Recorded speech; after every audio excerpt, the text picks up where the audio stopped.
Hello guys, S2W here with your next casual consumer's perspective review. For today's video, we have a sneaker that has recently become the talk of the town again. Adidas has released a lot of new shoes and colorways the past few months or so, but very few have quite made the headline. However, in the month of June 2019, Adidas is now in the middle of coming back with a bang by releasing several silhouettes of their most popular collaboration with Kanye West, Yeezy. At the beginning of the 350 V2 hype wave, Adidas kept pushing out black Yeezys, and then eventually swapped for other colorways. Since 2017, we have not had a black 350 V2 anymore, which a lot of people craved. That all ends today with this recent release. Today, we have the Adidas Yeezy Boost 350 V2 Black non-reflective here for a review. If you find my video has helped you in any way, please don't forget to subscribe and share the video to help the channel out.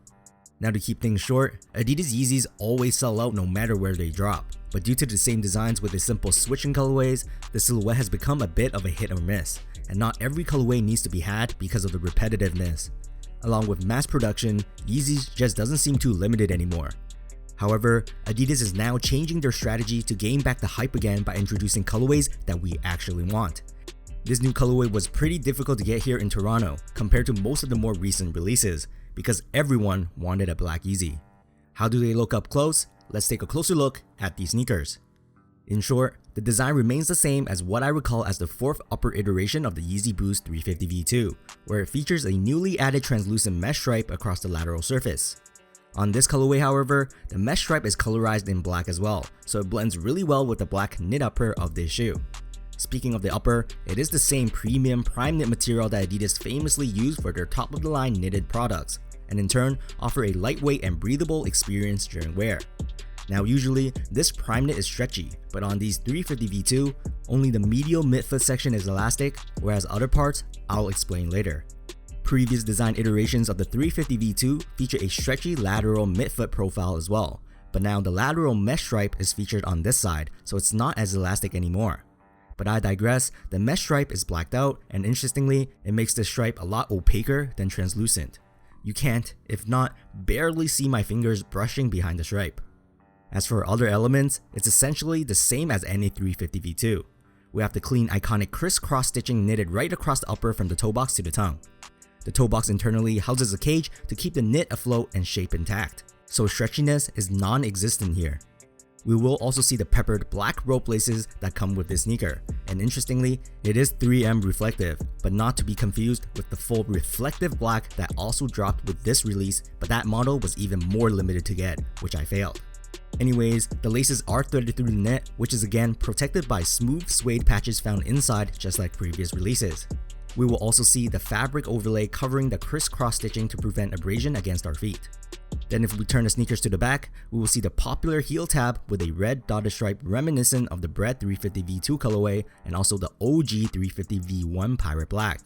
The heel pull is also raised just like all previous V2s, with the same 3M reflective Adidas 3 stripes branding seen inside.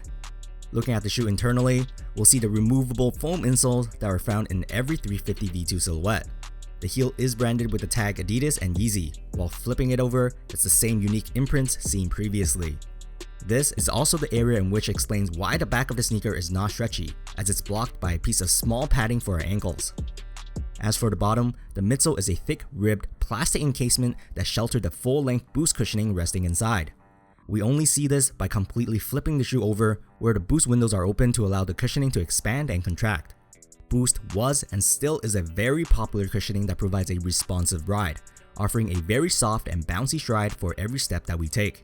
And these Yeezy Boost 350 V2s are probably one of the best Adidas silhouette to experience that. On my pair, the Boost feels and look a lot more shimmery, but I assume it's just a different manufacturing approach. Anyways, here are some Adidas Yeezy Boost 350 V2 Black non-reflective fit footage. Sizing wise, I always go a half size up on 350 V2s due to my wide feet. Personally, ever since they incorporated this mesh stripe design, I found that overall the silhouette became a bit looser than previous releases.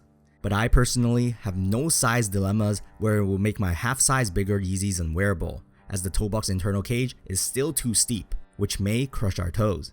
Half size bigger will soothe that problem out, but if you have narrow feet, going true to size could be possible now. Again, it's a risk that you will have to take, and if it doesn't fit well, at least there is an option for us to remove the insole for a better fit. Comfort wise, I've said this before and I'll say it again.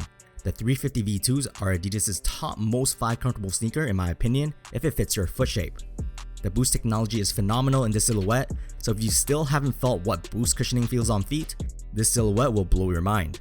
The prime knit upper will keep our feet cool, and the lightweight materials just makes it very easy on feet. It's also stylish as well, especially to current pop culture anyways, but of course, that comes with a price. At retail, these are $300 Canadian before tax, not something very affordable or something you'd normally buy every day.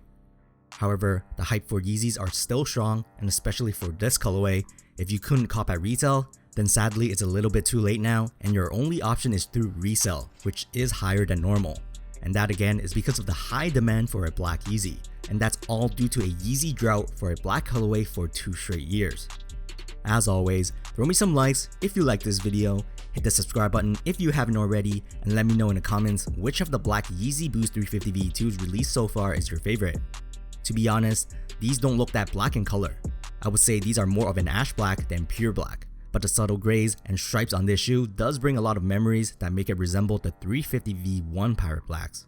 If you want a pure black Yeezy, the Bread V2 is still the one to go for, but these new V2 Black is still a very nice colorway to have, and honestly, black just works for so many fits as it's easy to wear.